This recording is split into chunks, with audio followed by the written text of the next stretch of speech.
Hey guys, welcome back to the channel. I'm so excited to be back on your screen. If you're new here, my name is Elfrida and this channel is all about personal growth, study abroad and life in the UK. So, as you must have guessed from the topic and the thumbnail of this video, it is a life update, like a major life update. I'm so excited to tell you guys or to inform you guys that drum roll, I passed. I am now a qualified lawyer in the UK, a solicitor for that matter. Okay.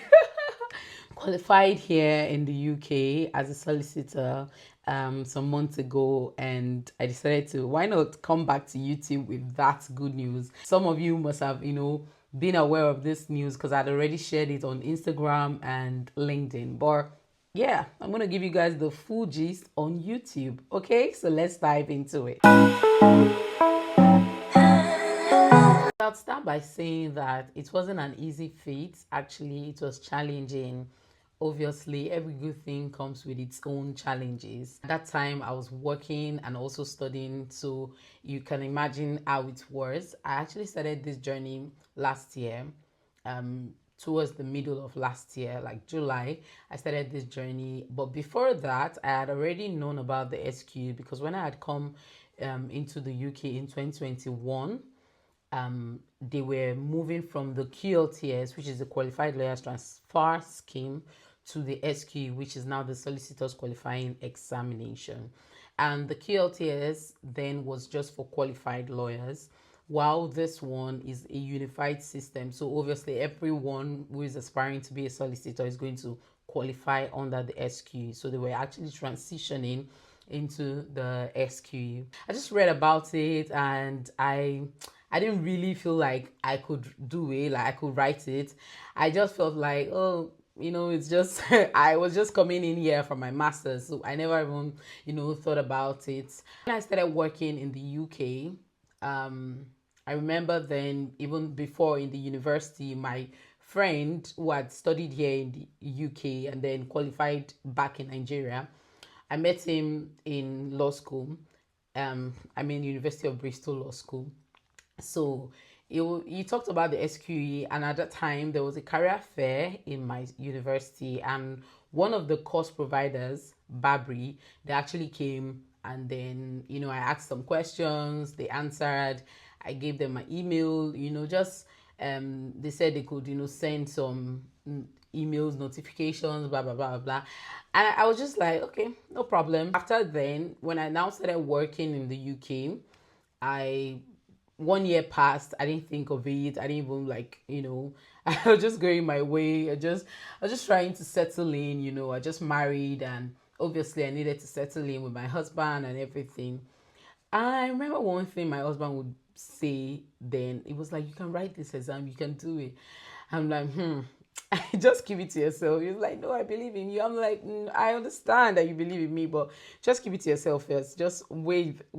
I'm not rushing this life. So at that time, I knew that I needed a course provider to actually help me prepare for the exam. So what I did was to look at different course providers, and I knew of Babri already, and then I had to check the QLTS. So at that point, I was in a dilemma on which one I should actually choose, because Babri had good testimonials and QLTS too had good testimonials. I was like in a dilemma, but I used certain factors to actually choose a particular course provider. So you guys, let me know in the comment section if you would want me to tell you the factors that I used in choosing course provider, so that you don't make certain mistakes, okay? And then you will know the best one for you, especially depending on your own situation. You would need to know which one is better for you, because lots of people have different methods of reading. My own method of reading is very special and very unique to me. I'm someone that I don't even like reading reading in a crowd or reading with people, like in a group. I actually prefer reading alone, like a loner kind of thing. So I actually prefer reading alone compared to reading in a group. So let me know in the comment section if you'd like me to do that video, and I'm going to do that video for you guys. What is the SQE? I've been mentioning the SQE, I passed, blah, blah, blah. So what is the SQE? The SQE is the Solicitor's Qualifying Examination. It is divided into SQE1 and SQE2. Now, SQE1 is actually on functional legal knowledge, and under the functional legal knowledge, you have FLK1 and FLK2. Now, FLK1 is actually on, the basic things that you know about law, like contract law, tort, constitutional law, legal system, those things, but within the ambit of the laws in England and Wales. And then the FLK2 has to do with things like wills, estate, trust, things like that, criminal litigation, and property practice. And if you're a qualified lawyer, most of these things you already know, but you just need to know and learn the principles here in the UK. The SQE2 has to do with the practical legal knowledge. So there's an oral and written assessment. So in the exam, you're going to be doing things like advocacy, client interview, and if you're a practicing lawyer, you would know all these things, okay? Irrespective of the fact that these topics are things that you already know, you will need to still learn, because the exam situation is different from what you are already used to in your country. And reading from my lips, I am telling you, it is a different type of exam. The exam is not written, so it's actually computer-based exam, and is on multiple choice questions.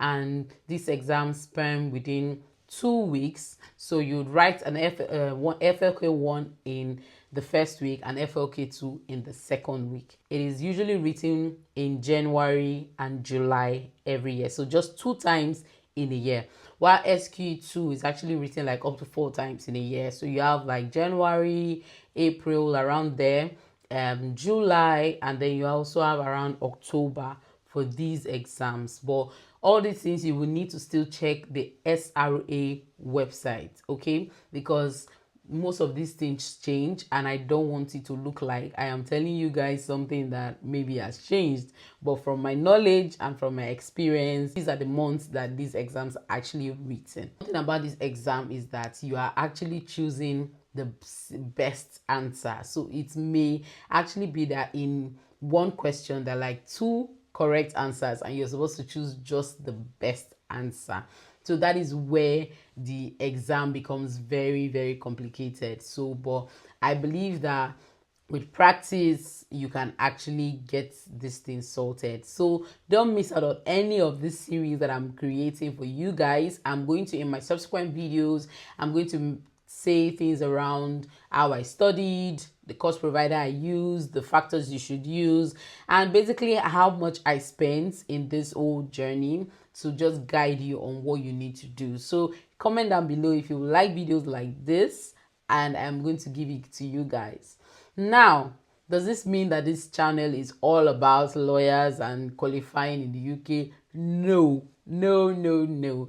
You guys know that I am all about personal growth, development, and lifestyle. So I am not going to cut short on what I am meant to do for you guys, especially with regards to people that want to study abroad. So if you are seeing my video and it talks about lawyers, please still watch it, because it helps me, it encourages me. And share, because obviously you'll be having lawyer friends that are not even in the UK but would like to be in the UK, and someday they would want to practice in the UK. So why not share? Why not watch it? So make sure to also watch the videos, because they'll always be enlightening, and at the same time it's to just encourage you, right?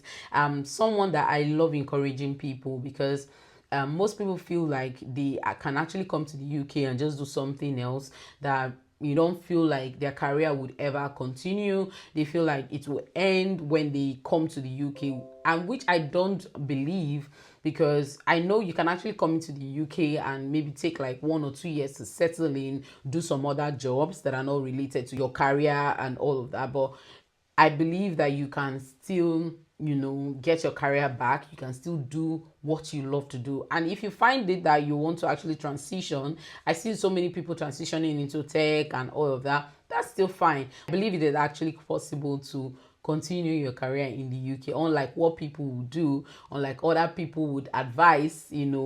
I know another thing is sponsorship, right? Many people are looking for sponsorship and all of that. And I understand that it is more important, obviously, to make your stay legal than just getting a career and end up maybe not getting sponsored. I won't advise you to leave a sponsored job just to go to another career that is not going to sponsor you because you end up staying illegally in the country. So what you should do is, first of all, get sponsored.